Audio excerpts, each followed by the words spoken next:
Ni berita 28 Oktober, aku pun berperasan berita ini agak mengecewakan lah, tapi mungkin setengah pihak kalau melihat apa yang disangka selama ini adalah betul.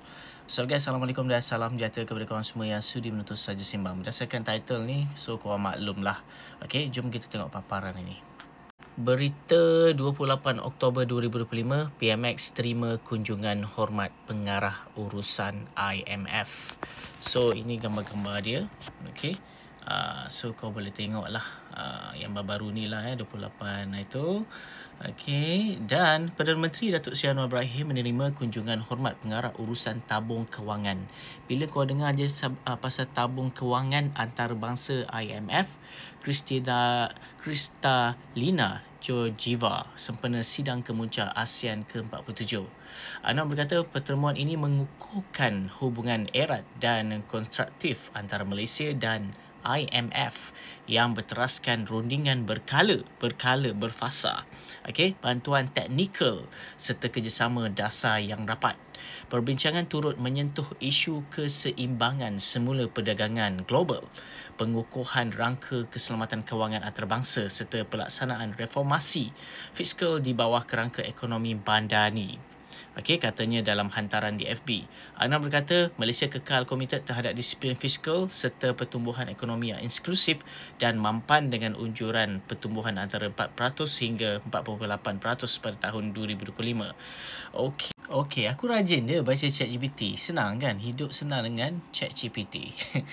Mungkin ada di antara korang mungkin tak setujulah. Tapi macam mana pun korang tetap Google juga. Dan orang-orang yang buat konten pun kat luar sana pun tetap Google juga kan? Jom. Mungkin korang nak tahu apa itu IMF. So aku ada type dekat ChatGPT. Dan aku ada kelebihan dan kekurangan IMF yang perlu korang dengarkan.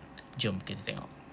IMF ialah singkatan bagi International Monetary Fund atau dalam bahasa Melayu tabung kewangan antarabangsa. IMF ditubuhkan untuk menstabilkan sistem kewangan antarabangsa, khususnya kadar pertukaran mata wang dan perdagangan global. Ia membantu negara-negara yang menghadapi masalah ekonomi seperti hutang, inflasi tinggi atau kekurangan rezerv mata wang asing. Tujuan dia antara negara-negara yang masalah ekonomi. Macam kita ke? Tak apa. Fungsi utama IMF memberi pinjaman kecemasan. IMF memberikan pinjaman kepada negara yang mengalami krisis ekonomi, contohnya kejatuhan mata wang atau hutang negara meningkat. Kata mata wang negara kita kukuh. Ya ke? Tak apalah. Belum confirm lagi. Kita baca, continue. Tujuannya ialah menstabilkan ekonomi sementara negara itu melaksanakan pembaharuan ekonomi.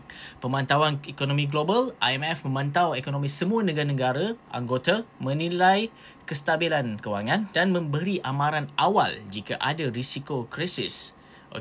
Bantuan teknikal dan latihan. Ini dalam kenyataan tadi ada kan? Bantuan teknikal, membantu beri nasihat. Ini dia. Memberi nasihat tentang pengurusan kewangan, dasar fiskal dan dasar monetary kepada kerajaan. So IMF ni keanggotaannya mempunyai 190 plus negara anggota termasuk Malaysia. Setiap negara menyumbang dana kepada IMF. Jumlah sumbangan menentukan kuasa mengundi dan jumlah pinjaman yang boleh diperoleh. Contohnya peranan IMF semasa krisis kewangan Asia 1997, IMF memberikan pinjaman besar kepada negara seperti Thailand, Indonesia dan Korea Selatan untuk menstabilkan ekonomi mereka. So kelebihan IMF menyelamatkan negara daripada krisis kewangan. IMF memberi pinjaman kecemasan kepada negara menghadapi masalah ekonomi seperti kejatuhan mata wang, hutang tinggi atau defisit perdagangan. Contohnya, kita tahu tadi, dan menstabilkan ekonomi global. IMF bertindak seperti penjaga sistem kewangan dunia dengan memantau perkembangan ekonomi antarabangsa. Ia membantu mengelak krisis kewangan merebak dari satu negara ke negara lain. Memberi bimbingan dan latihan teknikal. IMF menyediakan pakar ekonomi dan penasihat kewangan untuk membantu negara menguruskan bajet, cukai, kaedah faedah dan mata wang. Ini sangat membantu negara membangun yang kurang berpengalaman dalam dasar ekonomi moden. Menggalakkan kerjasama antarabangsa. Negara anggota boleh berkongsi maklumat dan bekerjasama dalam isu kewangan global melalui mesyuarat IMF. Oh, boleh ceritalah cerita rahsia-rahsia kita. Meningkatkan keyakinan pelabur asing kerana negara itu dianggap diawasi oleh IMF. Meningkatkan kestabilan mata wang, yang mana membantu negara menstabilkan kadar pertukaran dan mengurangkan turun naik mata wang yang terlalu ekstrim. Jom kita tengok kekurangan IMF. Ini yang banyak orang bangkitkanlah. Syarat pinjaman yang ketat. Negara yang menerima pinjaman biasanya perlu ikut syarat ketat seperti potong subsidi kerajaan. Apa yang kita dah buat, dah nampak kan? Kurangkan perbelanjaan sosial. Maknanya kurang perbelanjaan dah sekarang ni. Naikkan cukai. Ini boleh membebankan rakyat, terutama golongan miskin kerana kos hidup meningkat. Campur tangan dalam dasar negara. IMF sering dituduh mencampuri urusan dalaman negara sebab mereka menetapkan bagaimana dasar ekonomi mesti diubah. Oh, ini kadang-kadang dianggap mengurangkan kedaulatan negara. Kesan sosial negatif. Program penjimatan boleh menyebabkan kadar pengangguran naik. Gaji dipotong. Perkhidmatan awam pendidikan kesihatan dikurangkan. Kalau ada tanda-tanda ni, inilah dia. Lebih menguntungkan negara kaya. Kuasa mengundi dalam IMF bergantung pada jumlah sumbangan dana, jadi negara maju seperti AS, Jepun dan Jerman mempunyai pengaruh besar. Negara membangun sering tidak mempunyai suara yang seimbang. Tidak selalu berjaya. Kadang-kadang program IMF ni gagal mengembalikan kestabilan. Malah menyebabkan ekonomi negara penerima semakin teruk kerana langkah penjimatan terlalu cepat. So, kalau dah nampak sedikit sebanyak apa itu IMF yang boleh aku terangkan dalam pembacaan di ChatGPT tadilah. Mungkin ada yang kat luar sana, pakar-pakar yang tertentu, mungkin boleh terangkan lebih lagi. Dan dengan cara mereka, aku dengan cara aku membaca saja. Dan satu lagi, kalau ada kalau tanda-tanda yang aku maklumkan tadi, maksudnya kita memanglah ke arah ke situlah. Tapi dari segi korang tengok tadi, pemotongan subsidi itu adalah merupakan satu tanda-tanda yang mana memang kita ke arah situ untuk atas nasihat daripada pihak teknikal tersebut. Aku tak tahulah. Jap, aku nak tanya jap. IMF ni ditubuhkan oleh siapa? Negara mana? Jom kita tengok.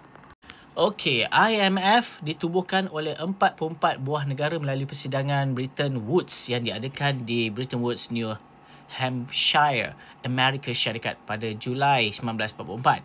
Selepas Perang Dunia Kedua, banyak negara mengalami kerosakan ekonomi dan ketidaktentuan mata wang. Jadi, negara-negara bersekutu berkumpul di Bretton Woods untuk mewujudkan sistem kewangan dunia yang lebih stabil. Dua institusi utama lahir daripada persidangan itu, IMF untuk kestabilan kewangan antarabangsa, World Bank, Bank Dunia untuk membiayai pembangunan semula negara selepas perang. Tapi aku suka baca yang ni. Jadi walaupun IMF melibatkan banyak negara pengasas, ia secara rasmi ditubuhkan di Amerika Syarikat dan berpusat di sana hingga kini. Patutlah World Bank ataupun Bank Dunia sibuk dengan kabel XP kita dan harga petrol tu. Adalah potensi-potensi untuk nak naikkan, nak menyusahkan kehidupan rakyat ni. Baru faham lah. So, apa kata korang dalam hal ni? So, apa yang aku sampaikan kepada korang semua ni meliputi apa orang kata konten-konten yang pernah aku bagi tahu sebelum ini. Dari segi apa yang Bank Dunia cakap, apa yang pasal subsidi, semua ada connection, semua ada related. Itu saja perkongsian. Aku Faizwan. Assalamualaikum.